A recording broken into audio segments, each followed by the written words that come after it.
comic. Shall we see what's on the wireless?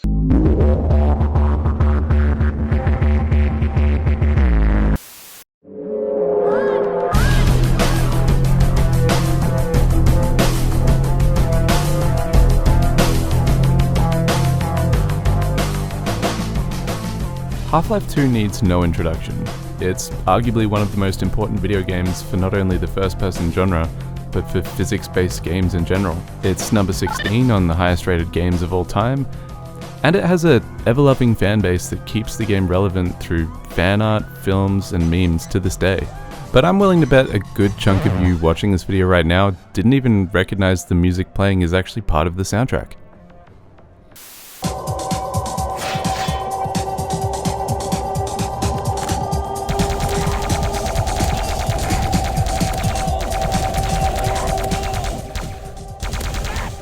For those of you that have been living under a rock, basically you're a scientist that is late for work and likes to ruin your coworkers' casseroles. Gordon, you lousy motherfucker. Get your dork ass down to the test chamber or else I will shove the sample up your ass. And stop fucking with the microwave. Also, you accidentally cause a giant alien invasion. After this, you fight your way out of a massive science facility called Black Mesa. Defeat the giant fetus and get frozen in time by a well-dressed gentleman. Gordon Freeman in the flesh, or rather in the hazard suit. Nearly 2 decades later, you're pulled out of stasis and discover that Earth has been completely invaded by another alien planet called the Combine. They've completely enslaved the human race and some of the Zen race. You meet up with your former colleagues and spend the rest of the game building a rebellion against the Combine, slowly but surely bringing down the monarchy of the Combine Empire.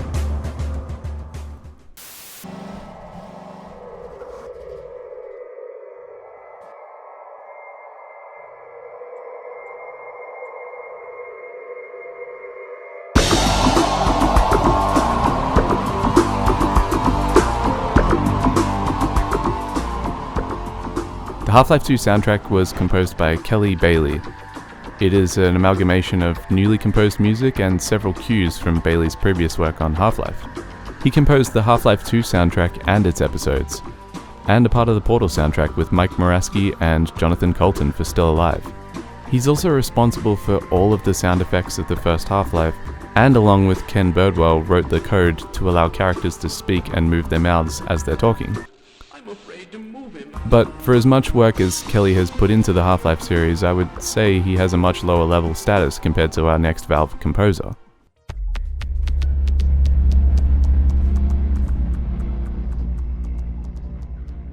Now, don't get me wrong, there are some outlying tracks in the Half-Life 2 soundtrack that are just iconic, but not really recognized outside of people who didn't play the game. However, a lot more people are probably going to recognize this. Or this. Or this.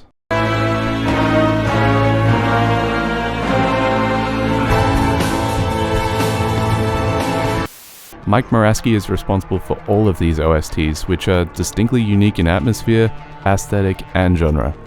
The amount of talent and creativity that is needed to cater for 3 completely different genres of games is quite insane, and Mike is also not talked about enough in comparison with other composers. But I want to shed light on the most anticipated game of the Orange Box.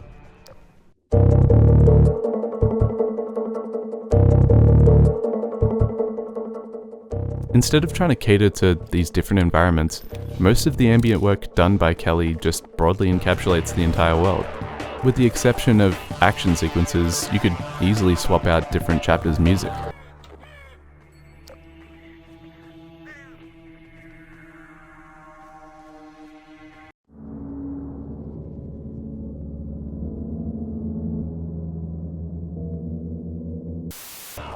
City 17 is a cold, lifeless city that is slowly decaying. The outskirts of City 17 are completely desolate, with abandoned housing and a smog of pollution. Ravenholm is a dark and ominous environment full of much scarier enemies. And the Citadel is a sterile, futuristic environment with monolith structures and alien technology. The soundtrack keeps a steady theme of industrial and ambient electronic music, mixed in with orchestral elements. It does a great job of creating a balance between suitable music that sounds unique rather than being cliché and generic. Half-Life 2's music, much like the world of Half-Life, feels believable rather than feeling campy and forgettable. The action sequences are filled with roaring synth pads and distorted bass lines, but treated with dry acoustic drums. This gives the music a sense of urgency without falling into the trap of building a wall of sound so the player has a panic attack. Guilty. I know how your fucking story is!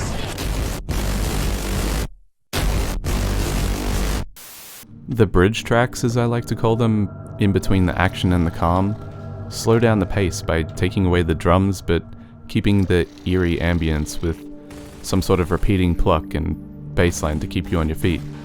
The ambient sections are filled with moody pads, synth strings, and much more, but never feel like it's trying to feed you an emotion, letting the player mostly experience the game's ambience in their own interpretation.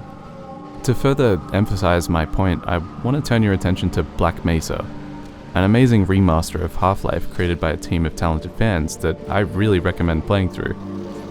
But I've got to say the soundtrack doesn't hit the same. Half-Life 1 has a much shorter track list than Half-Life 2, and there's good reason for this. Valve games have always had a show-don't-tell approach, and Half-Life 1 has barely any dialogue. There is no need to feed the player with music if their emotions of the situations are up for interpretation. Early on in the game, you go down a giant elevator which gets swarmed by headcrabs. Listen to the difference between Black Mesa and the original.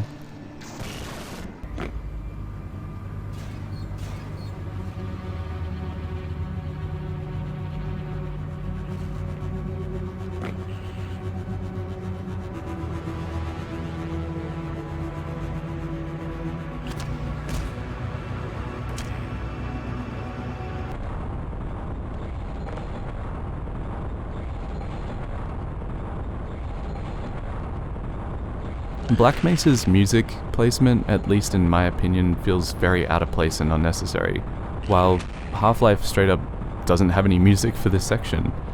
It's just not needed.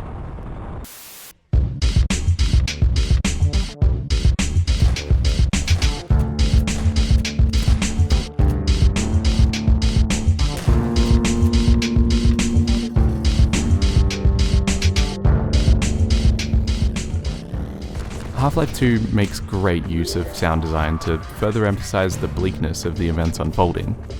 Radio chatter is sprinkled throughout the city in between Combine and the Rebellion members. A large variety of Combine alarms go off in almost every chapter, creating a sense of doom. And weapons sound beefy and realistic, even the Combine guns. Fun fact, did you know that this meme is actually a sound from Half-Life 2?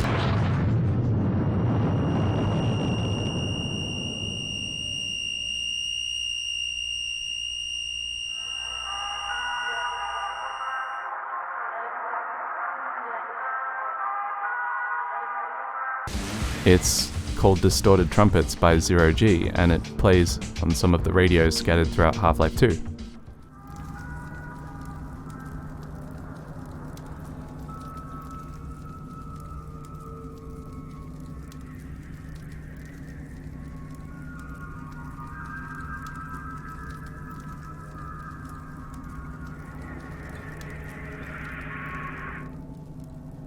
This is more of a well-known one, but if you reverse the Half-Life zombie, you get a very cryptic message.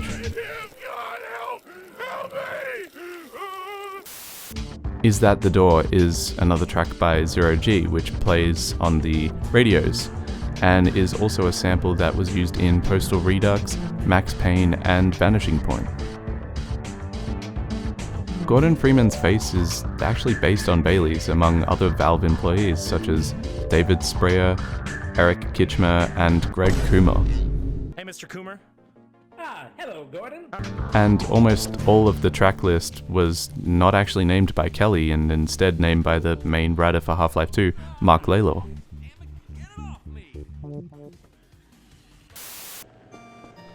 Half-Life 2 has an amazing soundtrack that dabbles in ambient, industrial, orchestral, techno, psychedelic, and breakbeat. I can't recommend checking out this OST enough, as I'm baffled at how little attention it gets considering the gaming giant this series is. Also, if you like this OST, I recommend checking out these albums. And if you like the video, consider subscribing, as I have a lot more video ideas for video game music in mind.